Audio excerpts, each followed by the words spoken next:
So a couple pods ago, you had this take about the NBA being a bad product. Like people are just, their ratings are down, but people want to make excuses.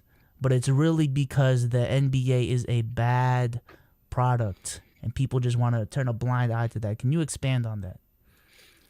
Yeah, I think like a lot of different endeavors, um, once you get into this state of hyperinflation in a lot of different areas, you're gonna see a ebb. Everything just can't continuously go up, right? Mm-hmm. Everything just can't continuously go up. So the names can't get continuously get bigger. The contracts can't get continue to get bigger. The evaluations on the team can't just continue to get bigger. The ratings can't just continue to get bigger. Everything just can't go up. Life doesn't work like that. There has to be a down for every up. Mm-hmm. And especially when you create a bunch of these things, when you create narratives and you create all this stuff, that's why right now it's such a hard time to, enter somebody into a GOAT conversation. They've already established to be a GOAT, you got to win 3 in a row plus the finals MVPs. Then you got to have 3 more in a row. Because somebody said well, I think it was like what's his name, old OG, the old dude from Yeah, Showtime. yeah. Oh, if Kobe would have did a three-peat that second time, GOAT conversation. But since he's one off, is he top 10? So we're getting into dangerous territory for a lot of these conversations, as to how high it is. People want to talk about ratings being down in the NBA, bunch of different excuses. I believe all that's malarkey. People want to talk about play style, but I think that the play style and the way that NBA teams go about making teams, I don't think that it truly leads to success. I believe it leads to numbers and casual viewers. I Mm-hmm. think you're going to be messed up when that person is not on your team anymore. That play style is not on your team anymore. We don't have those people, fulfilling that role anymore. I think you'll be messed up. The Hawks are about to turn that corner. I think that there's a bunch of different problems, but nobody wants to address it because, But you I'm still know, I'm I'm still confused as to why the product right now is bad though. Like what about it is specifically bad? Is the play style? Is there too many threes? to Like me and is my there to an me and my abundance of perspective, talent? Because somebody I'm low key getting to that point. I think there's an abundance of talent in the league, and like people are like players in the league are so great that certain shit it just like we just kind of pass by it like it's nothing. You know what I'm saying? I think that's the reason why the slam dunk contest gets shitted on so much is because we're too spoiled. Like it wasn't too long ago when a three used to be like a big deal. Like oh shit, he just hit a three. When someone used to just do a dunk. Oh shit, he just dunked type shit. But everything is so normal now. These crazy passes by Jokic is just so normal now, and it's like. Okay, it's just another day. A 40, 10, and 10 game used to be like, yo, what the fuck? how many players you think this season averaged 20 points per game? Did you see that tweet today? Yeah, 57. 57. Is that's and nobody's going to say that that's outrageous. Nobody's going to say that that's a sign of the time. That should be 57 is that's what it should be. However, we'll just say, the talent's getting so good. That's what people will say, as opposed to saying, hey, something's wrong. There's no way that people should be able to score 20 points per game, where in 2009, 16 did it. Only 16 players. If you look back, it's not too many players are scoring 20 points per game. Yeah, the scoring is. I think the product is bad because the scoring is up. But do you think it's something that the league is fucking up on, or is just like, yo, this is these are the rules to the game. The talent for basketball is just higher than it's ever been. I I think that it has to be a combination of both. There has to be something like the league created this monster. I don't think that it's just a talent thing. Because with that being said, you're telling me that the guys in the past weren't as talented. And while there's some validity to that conversation, do I believe that in 2009 there weren't 57 guys who could score 20 points per game? I think so. Right? I don't know. Do you believe that? Do you need to see what? If it was the same play style as today, I think there would be more than what it was back then. But I don't know about 57 specifically. Maybe if like hypothetically, if it was 15, if they had today's rules and today's pacing and today's coaching, I think it'd go up to like 25. Probably. You think it would go to 20? So, but that's you. Yeah. That's you believing that there's an overall less talent. I don't think that there's so much less talent specifically with scoring that there would be that many less players scoring 20 points per game. Why do I keep pulling up the draft? I just want to see the season and see who, like, what was going on in that season. Who went to the finals that year? Was that Dwight and Kobe, or was that what year? Boston? I think it's 08-09. 08-09 was Kobe and Dwight.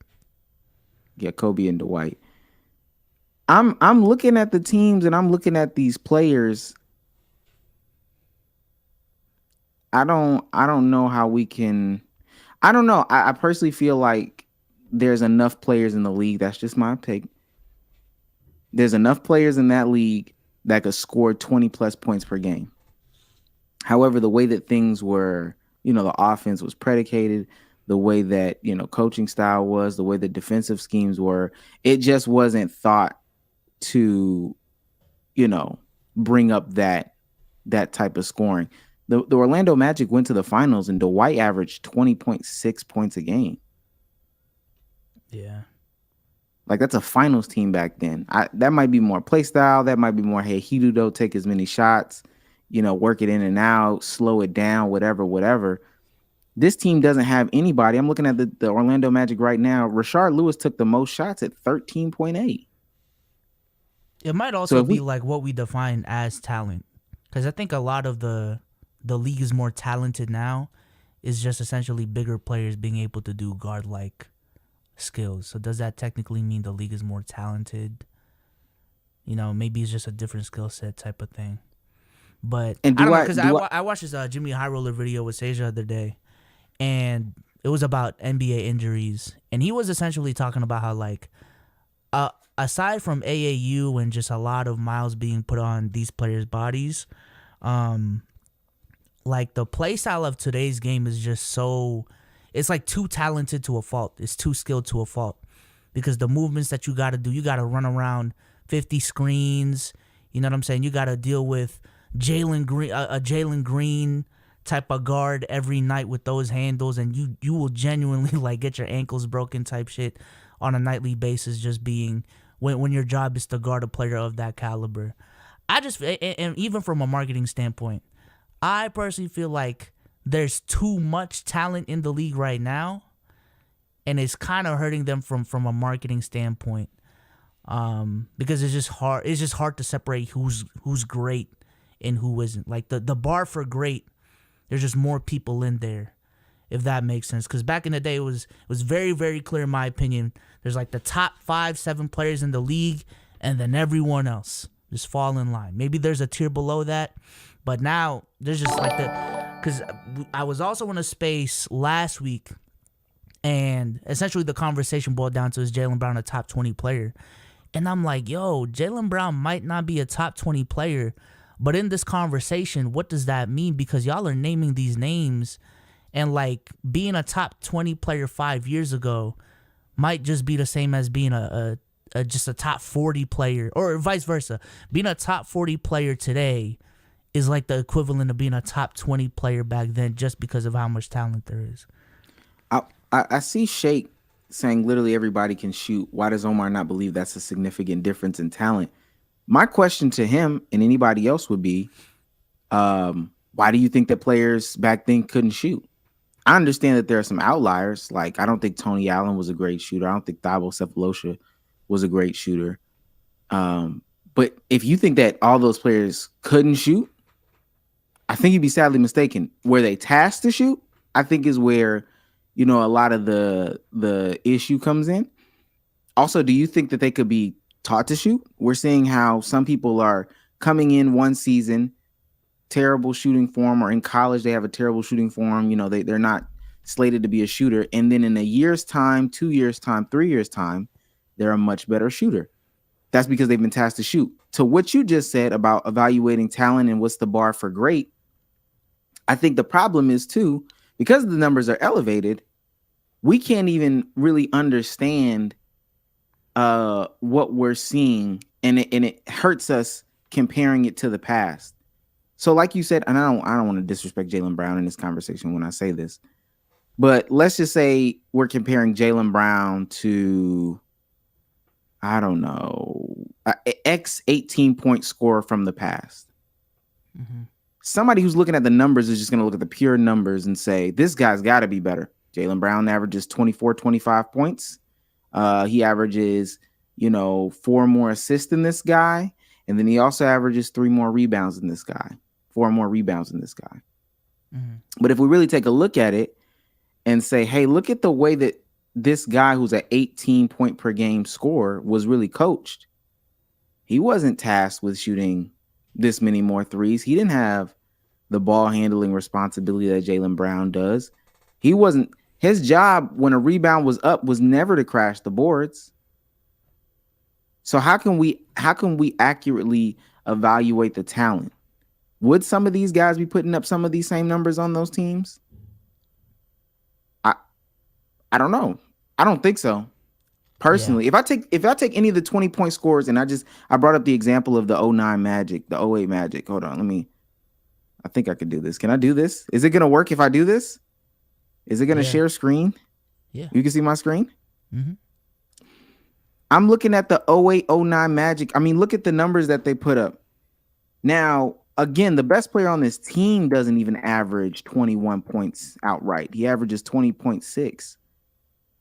If any of those 57, not any of them, because of course the top guys are going to be in the top, but especially that back half that's averaging 20 points per game, 21, 22, the Evan 23. Fourniers of the world. I don't even know if he's averaging 20 this year. Yeah, I don't know who's at the back of that list. But if you put them on this team, are they averaging that many, on 13 shots? Like, are they averaging that?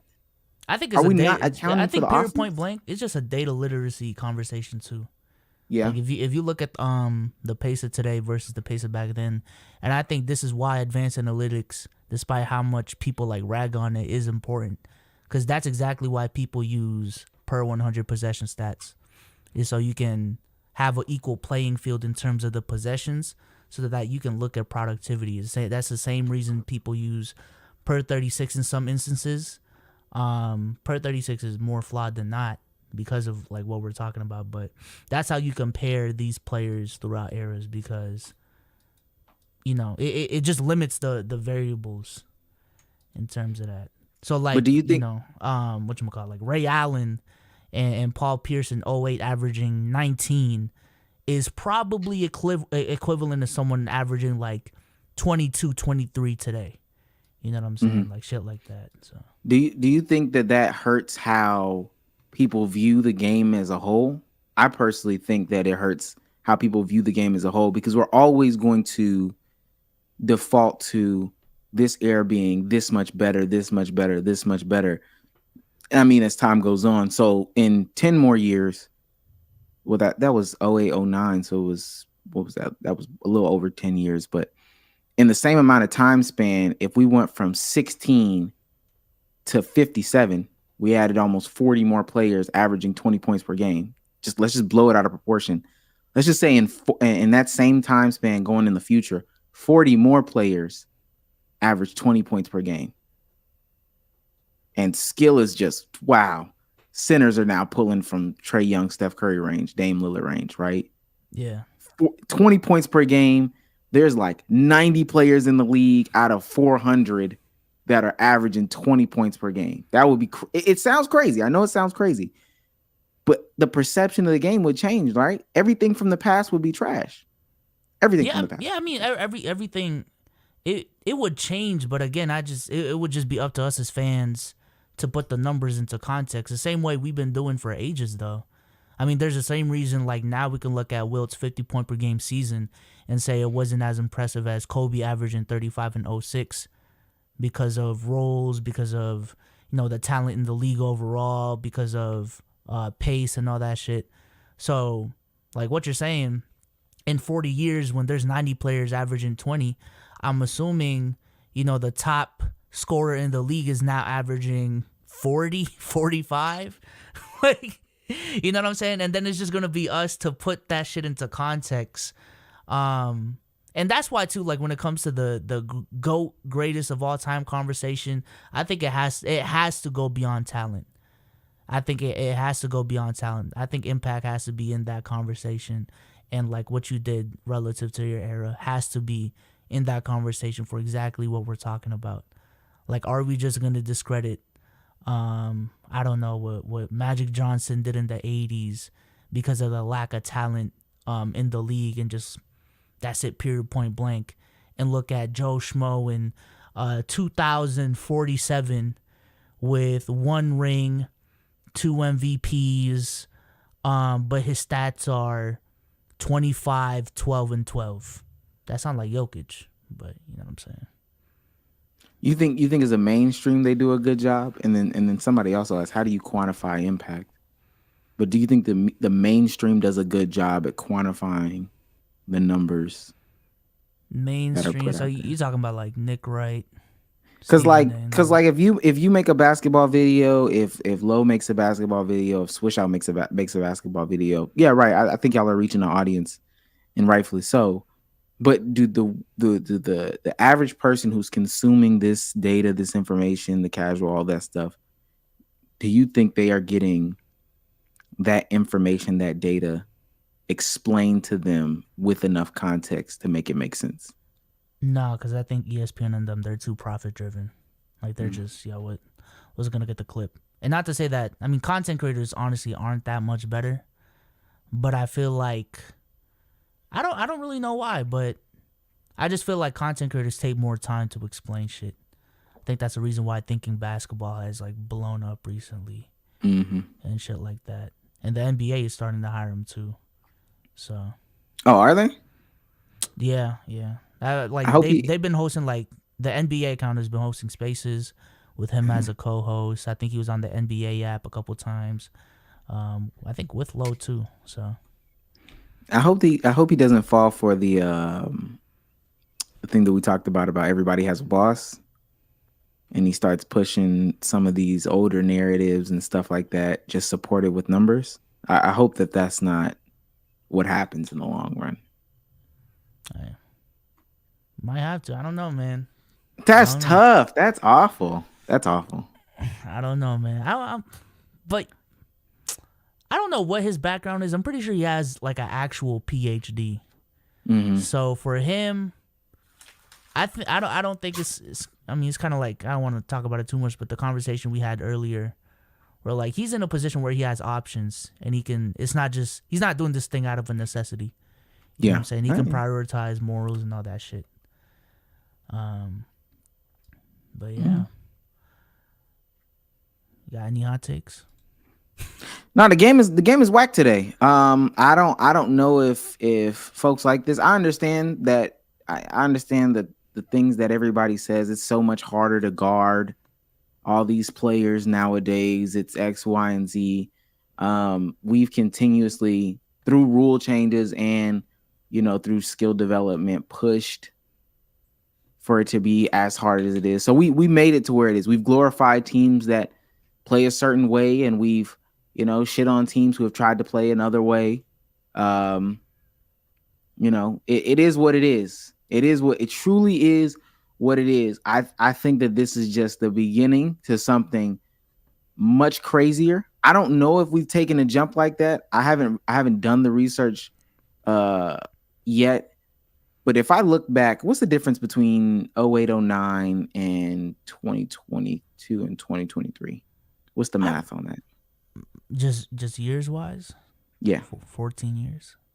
14 years. And what's 14 years off of 0809? 96. 96, 97. 90, We'll just go 94, 90. 94, 94. Oh, 94. Look at us. Hey, both of us have computer science theories, chat. I think. If I look at if Around something like that, I don't know. If I look at how many player stats per game, if I look at how many players are averaging 20 points per game, it's 19. Yeah, it's right at 19. You just don't get that jump. And if people think that that's cool, people think that that's cool. It is what it is. Let's keep doing it. But if we're going to continue to jump like that every 14 years, where we're adding 40 on the board, y'all like that type of basketball? Fuck it. Y'all, people will never like women's basketball if that's the case. They'll definitely get out of college basketball. Like that, college basketball is done. College basketball is done. You know that, right? College basketball is done. Yeah. College basketball is done. I think there might be a low-key resurgence in some of the pockets. Duke just brought back all of their starters, apparently. But, yeah, college basketball is done. I'm just kind of confused, though, with, like, okay, there's more 20-point-per-game scorers. How does that make the game ass? Like, what you see on a night, how does that make the game ass to you?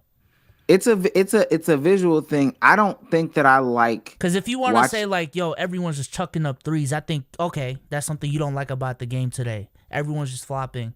You like the game today. So what about like more 20-point per game scorers is bothering you? Yeah, it's that. I think the way that people shouldn't be able to score this easily, and I think the ease of it is something visually that I don't like. So like you said, the chucking up threes, the foul baiting, just the way the offense is run. I think it also ultimately hurts, the teams in the way that they build out their future. And we kind of got into it last night. I guess nobody wanted to talk about it last night. Like it's the reason why the Hawks are giving up on Trae Young right now. And if we're saying that we got to get a guy who's better than Trae Young, I guess more offensively charged than Trae Young, I think you'd be hard pressed to find that guy. But if this is the bar right here, I can't imagine what's up from here. I can't imagine what's up from there offensively. Well, and if you think that's good basketball, I got some solutions. I ain't gonna lie. Hot take. Trade Jaylen Brown for Trae Young? No. I'm talking about the game as a whole. Number one, okay. Move the 3-point line back. Move it some more. Fuck it. Let's make a 3-pointer more special. And number two, because y'all like to do this with the WNBA and women's basketball, raise that rim. Yeah. Raise that rim to 12 feet. Make the ball bigger.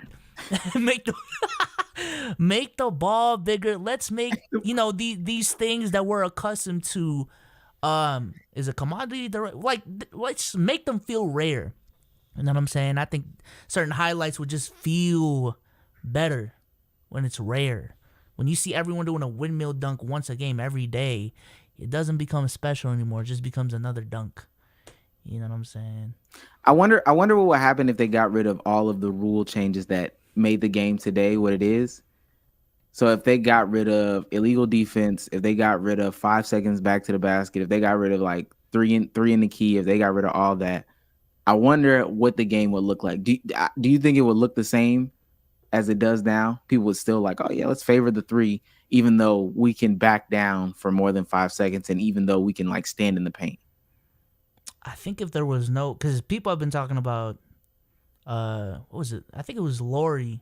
He had a clip recently going a little viral, talking about how it is easier to score in the NBA, and it's primarily because there's a defensive 3 rule, and in Euro basketball you can just camp in the paint.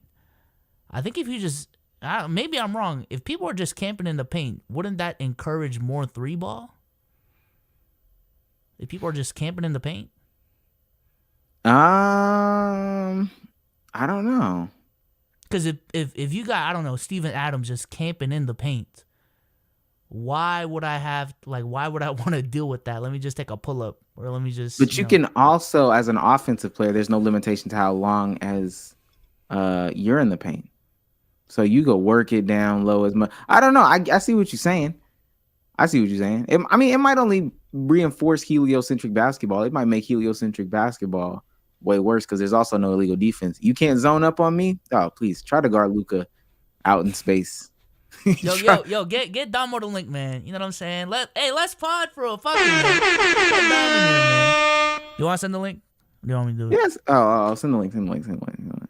He said You 9. You want me to send it? Okay. Yes. No, I got the layout. I'll send it. He said, "Oh, I didn't know you had it up. My bad. I would have sent it. That's on me. That's on me. Got all designer on me. Oh, it makes the string go black. Oh, I would have definitely sent it. That's fine. I don't even want to get into the logistics. He said, Damo said it would make non-shooters almost extinct in the league. Now, with that being said, maybe it's just my observation. Non-shooters are almost non-existent. I think that there will be like two opposing forces coming in. There would be one side of the NBA that just, big man, and it's the ones with the big man. Joel Embiid might win MVP for sure. Just like 17 years in a row. Like literally would win 17 years in a row. And then somebody would establish a team with like 5 Klay Thompsons and like 1 Dirk Nowitzki at the center position to be like, yeah, man, every shot we take is about to be a 3. Nothing more, nothing less. That's it. That's the only thing that I could see. I see what you're saying though. It might just encourage that type of basketball.